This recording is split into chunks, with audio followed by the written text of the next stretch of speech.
তো hello dear student, কেমন আছো? আই হোপ প্রত্যেকে শুধু ভালো নয়, ভীষণ ভালো আছো। পূরক কোণের ত্রিকোণমিতিক অনুপাত এই চ্যাপ্টারে একটা প্রশ্ন দেখা যাচ্ছে, তাই না?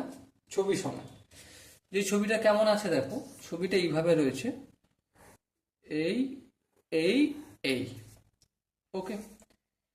এখানটা রয়েছে আমার 72 ডিগ্রি বেস, এটা 90 ডিগ্রি বলে দিয়েছে বেস, এটা আছে 6 ইউনিট, আর এটা 15 ইউনিট।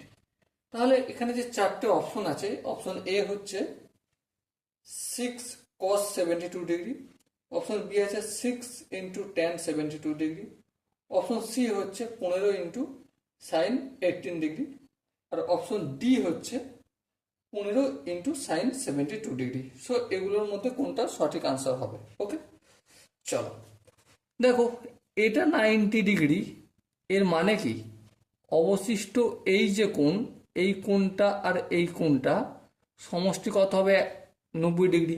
হ্যাঁ, তাহলে 90 ডিগ্রির মধ্যে এটা যদি 72 হয়ে যায়, তাহলে 90 থেকে 72 বিয়োগ করলে এটা কত ডিগ্রি হবে? 18 ডিগ্রি হবে, তাই না? আর এখানে আছে আমাদের এক্স। এবার এই চারটা অপশনের মধ্যে কোনটা সঠিক হবে? দেখো, আমরা যদি এই কোণটার সাপেক্ষে কথা বলি, তাহলে লম্ব কোনটা? এইটা লম্ব, আর এটা তো অতিভুজ সবসময় থাকবে, আর এটা ভূমি। তার মানে সাইন থিটা মানে sin 18 ডিগ্রি ইকুয়াল টু লম্ব বাই অতিভুজ। লম্ব কোনটা? লম্ব হচ্ছে এটা এক্স, অতিভুজ কোনটা? এটা 15। এবার দেখো, 15টা ভাগ আছে, অপোজিট সাইডে নিয়ে আসলে 15 × sin 18 degree equal to x, এটা আসবে।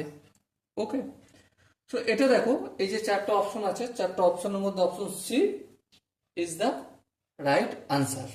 ওকে, আই হোপ প্রত্যেকে এই কনসেপ্টটা বোঝা গেছে।